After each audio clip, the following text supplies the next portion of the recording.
I would like to acknowledge the Yuggera people, speakers of the Yugambeh language, as the traditional owners of the land in which I grew up on. I would like to pay my respects and honour the diverse language, customs, culture and traditions of the Yuggera people, and pay my respects to elders past, present and emerging. I celebrate the ongoing living cultures of the first Australians and acknowledge the important contributions Aboriginal and Torres Strait Islander cultures makes to Australian society. We are asked to venture out into our communities to explore and gain insight on the Indigenous Australian culture that is present or non-present within my daily living. So I went exploring, driving, and admiring the vast acres of land.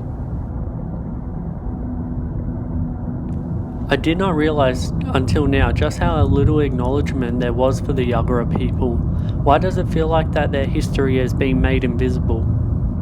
This had me reflecting back to the academia and remembering that this is due to the invasion and colonisation as well as the deliberate intention by the Europeans to enforce their norms and way of life onto the Indigenous Australians.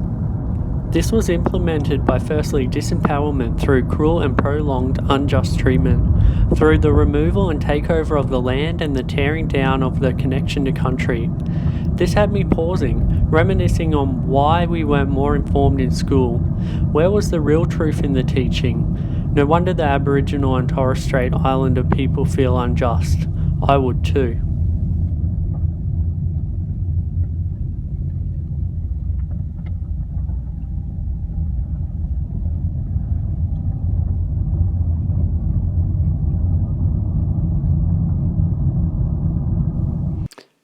So let's think about it.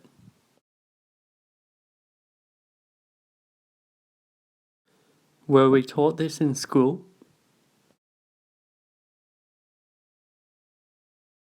Were we taught the truth, the real truth? And why is there so little acknowledgement? On the other hand, in the community where I work, there are an abundance of community organisations, most who pay acknowledgement to the Aboriginal and Torres Strait Islander people. This had me confused. How can I go from the suburb I grew up in with no acknowledgements to a few suburbs over that has more services and an abundance of acknowledgements for the Aboriginal and Torres Strait Islander people? This had me thinking back to the course content from week 2 around myths.